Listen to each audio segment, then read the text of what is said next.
Happy morning, everyone. This is Sarfraz sir. We are going to start our new chapter, that is cyber ethics. This is chapter number 3, in which we will discuss some of the topics. First topic is there netiquettes. So netiquette is a short form of internet and etiquettes. Etiquettes, we know the behavior that we do with others, just like etiquette is such a type of code of polite behavior in the society. So in the same manner as we behave or we treat the person who relatively touched with us, in the same manner we have to behave polite with the person those are there over the internet. जैसे कि social networking sites हैं, email, web forums हैं, तो हम उसमें कैसे करके उन ऐसे लोगों के साथ में जो नेट पर हैं या ऑनलाइन है जिनसे हम चैट कर पा रहे हैं या उनको व्हाट्सएप कर पा रहे हैं, उनके साथ हम कैसा बिहेव करें, दीज आर नेटिकेट्स. तो बेसिकली ये हमें एडिकेट सिखाता है कि हम किस टाइप के कमेंट्स करें.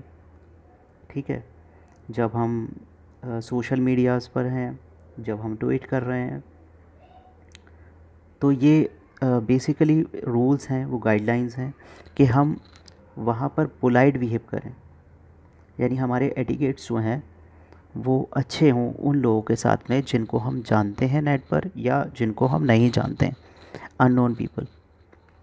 ठीक है, तो जैसे हमारी मॉरल ड्यूटीज़ होती हैं, रिस्पेक्ट करना दूसरों को, बड़ों को रिस्पेक्ट करना, ठीक है, अच्छे से बिहेव करना, अंडरस्टैंडिंग रखना, पॉजिटिव बिहेवियर रखना, उसी टाइप से हमारे कमेंट्स भी वहाँ पर पॉजिटिव होना चाहिए. क्योंकि हमारी मोस्ट ऑफ़ द टाइम हमारे कमेंट्स में हमारी लैंग्वेज ये इंडिकेट नहीं कर पाती है कि हमारा बोलने का नेचर क्या है.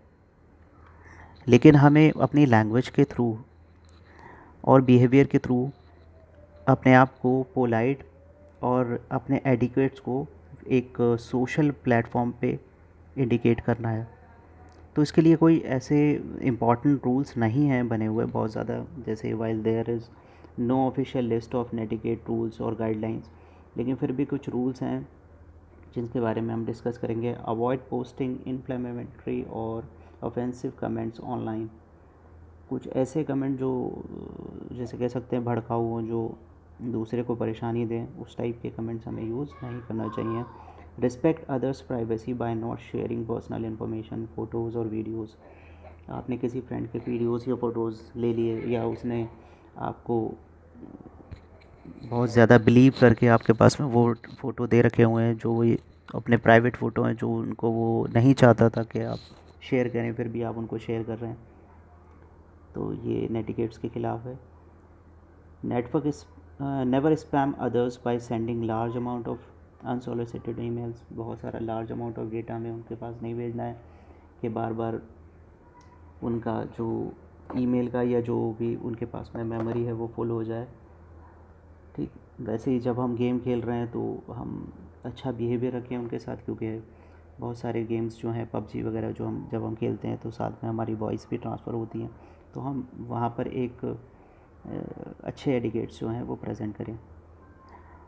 लोगों को ट्रोल ना करें, यानी लोगों को परेशान ना करें, उनकी खिंचाई ना करें जब हम कमेंट्स कर रहे हैं वहाँ पर. ठीक है, stick to the topic when posting in online forums और व्हेन कमेंटिंग. तो होता क्या है कि हमारा टॉपिक कुछ और होता है और हम बात किसी और बारे में करने लगते हैं.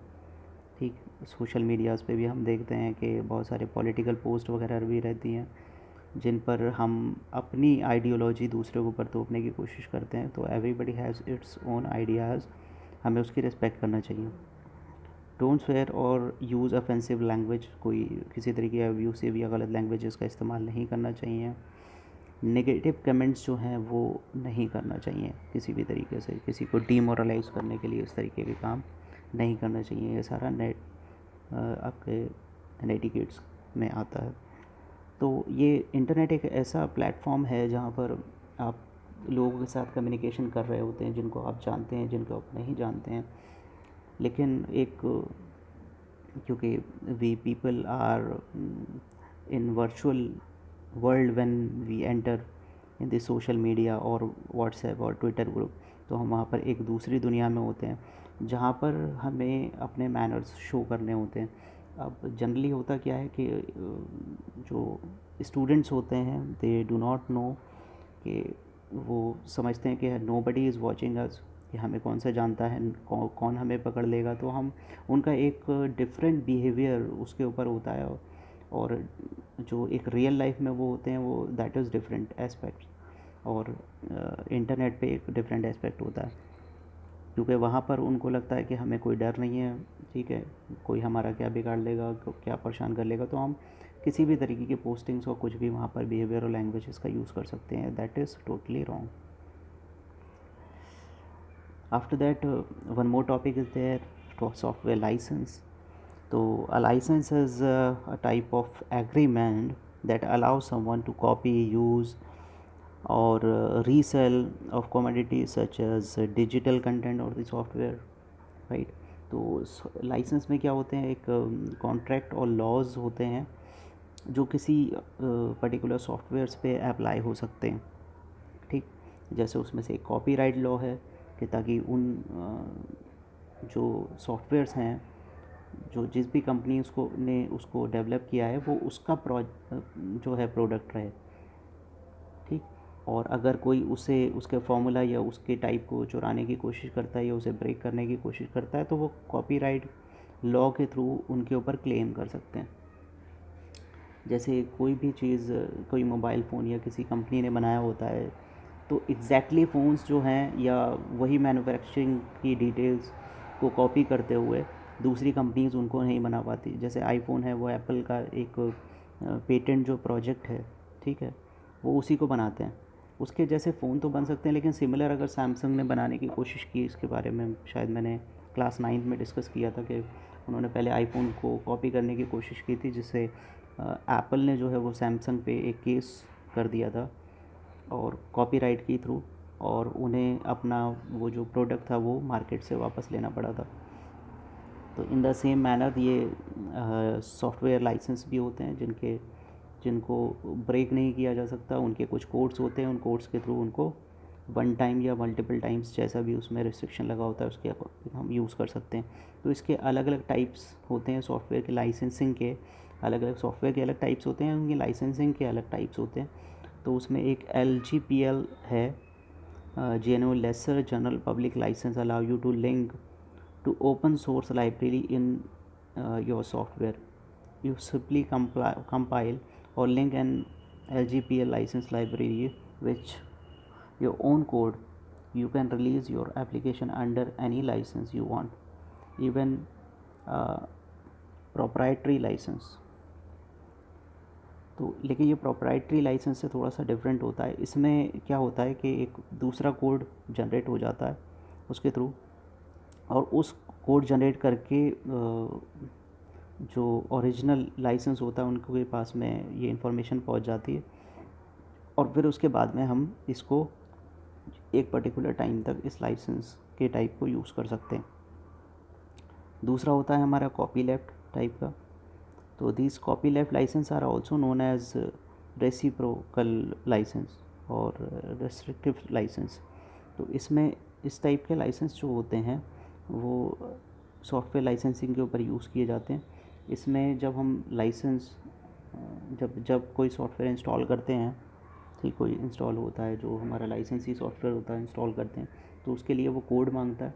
अगर हम उस कोड को डालकर फिर नेट से उसे अपडेट करते हैं, तभी हम एलिजिबल हो पाते हैं उस पर्टिकुलर सॉफ्टवेयर को चलाने के लिए। नेक्स्ट है proprietary of all type of software licence, that is the most restrictive. तो इस टाइप के जो होते हैं, आपने देखा होगा कि जब लाइसेंसी हम एंटीवायरस सॉफ्टवेयर्स ख़रीदते हैं मार्केट से, तो we use those licensees antivirus softwares in our computer only. हम उसी में चला पाते हैं क्योंकि उसमें एक लाइसेंस की होती है जिसके हेल्प से हम उसे अपडेट कर पाते हैं, और जो टाइम ड्यूरेशन उसका होता है उस उतने टाइम के लिए वो लाइसेंस हम उस सॉफ्टवेयर का यूज़ कर पाते हैं। ये पब्लिक डोमेन और परमिसिव दोनों टाइप के जो होते हैं, जो सॉफ्टवेयर्स होते हैं, वो ऐसे सॉफ्टवेयर्स होते हैं कि सॉफ्टवेयर मीन्स आप, one more thing I would like to tell you कि सॉफ्टवेयर्स आर एप्स और द एप्लीकेशन सॉफ्टवेयर जो आप अपने मोबाइल में भी यूज़ करते हैं। तो कई बार when you are downloading it, तो आपने देखा होगा कि फ्री भी होता है और उसका चार्जेबल भी होते हैं। ठीक, there are some minor differences in it. जो चार्जेबल होते हैं तो उनमें आपको डिफरेंट फैसिलिटीज़ कुछ आपको मिलती हैं। ठीक, और जो चार्जेबल नहीं होते हैं वो ट्रायल वर्जन्स होते हैं। ठीक, या तो वो कुछ टाइम के बाद में ब्लॉक हो जाते हैं, या अगर वो चलते भी हैं तो उनमें बेनिफिट्स फिर इतना हो पाता है कि आप जब उनको यूज़ कर रहे हैं तो उनका एक अपना लोगो और साइन उनके साथ में स्टिक हो जाता है। ठीक, अब वो आपको फ्री प्रोवाइड कर रहे हैं, व्हाट इज़ देयर बेनिफिट? तो उनमें डिफरेंट एड्स होते हैं जो उनमें आते हैं। उन एड्स के थ्रू आप दूसरे लिंक्स पर जाते हैं और डिफरेंट ऑनलाइन परचेसिंग वगैरह भी कर सकते हैं। तो ये पब्लिक डोमेन और परमिसिव एक तरीके से ओपन सोर्स जो हैं, वो एपैक स्टाइल जिसे कहते हैं, ओपन सोर्स टाइप के सॉफ्टवेयर्स होते हैं जिनको हम यूज़ कर पाते हैं। तो ये डिफरेंट टाइप्स थे उसके। ये इस इतने टाइप के लाइसेंस से तो the main thing is there कि लाइसेंस अगर सॉफ्टवेयर्स हैं तो दोज आर ऑथोराइज सॉफ्टवेयर्स, और उन्हें टेस्ट पर पर्टिकुलरली टेस्ट किया गया है और उनको उनको कॉपीराइट मिला हुआ है। ठीक है, एक ट्रेडमार्क उनको मिला हुआ है, कॉपीराइट एक उनको मिला हुआ है, जो फिर मार्केट में उसके अकॉर्डिंग आते हैं और उन सॉफ्टवेयर्स को परचेस करते हैं, उन्हें यूज़ करते हैं, या ट्रायल वर्जन्स होते हैं। ये डिफरेंट टाइप के वी हैव डिस्कस। तो along with this we I will also provide you the notes on the next turn. We will also discuss about this chapter. Some more topics are left. Thank you everyone.